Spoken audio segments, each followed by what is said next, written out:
Assalamualaikum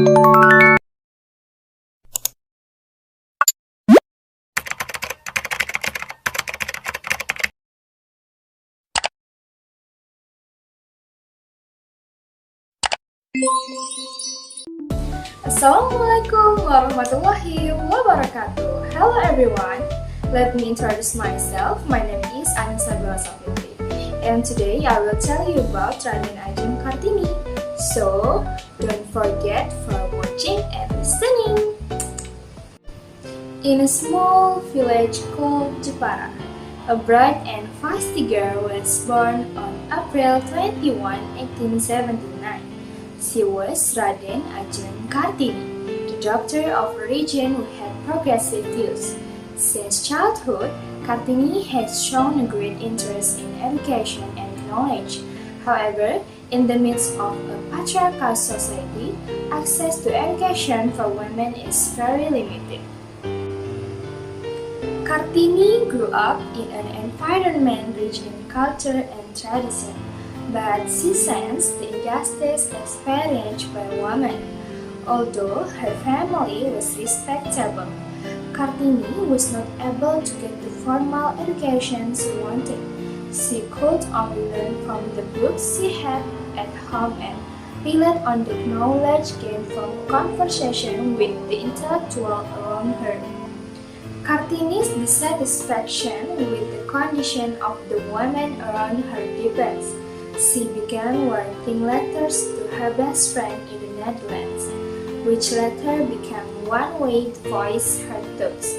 In her letters, Kartini expressed her hope to see Asian women gaining the same right as men, especially in terms of education. These letters later became important documentation describing her struggle and ideals.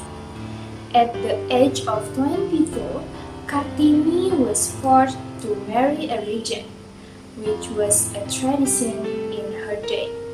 Although the marriage changed her life, Kartini did not give up on her dreams.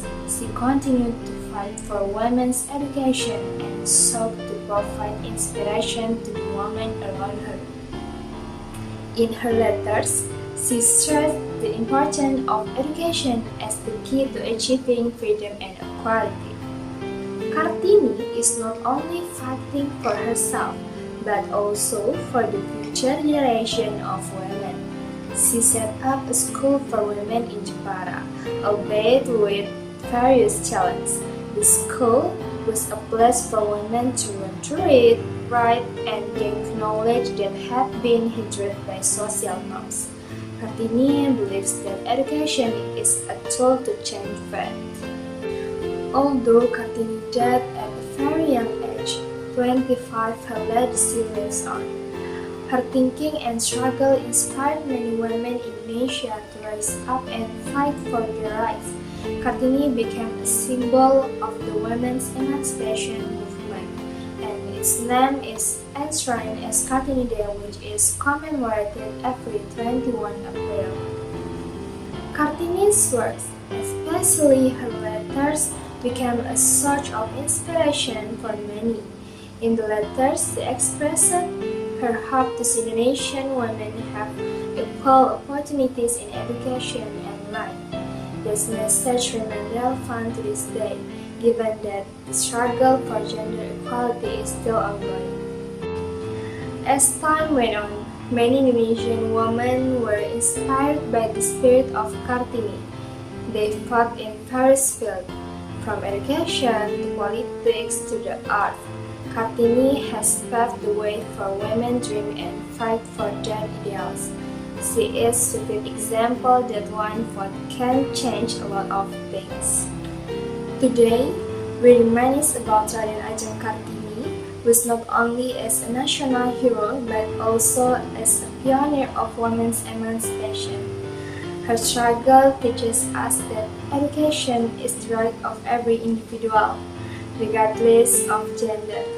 Her passion for fighting for women's rights will continue to live on in every step we take toward equality and justice. In memory of Raden Ajeng Kartini, we are reminded to continue to fight for women's rights provide support to future generations. We must continue the struggle she has started so that every woman in Indonesia can achieve her dreams and ideals without limits. Kartini will forever be an inspiration to us all. That was story about Raden Ajeng Kartini. Thank you and see you. Bye-bye.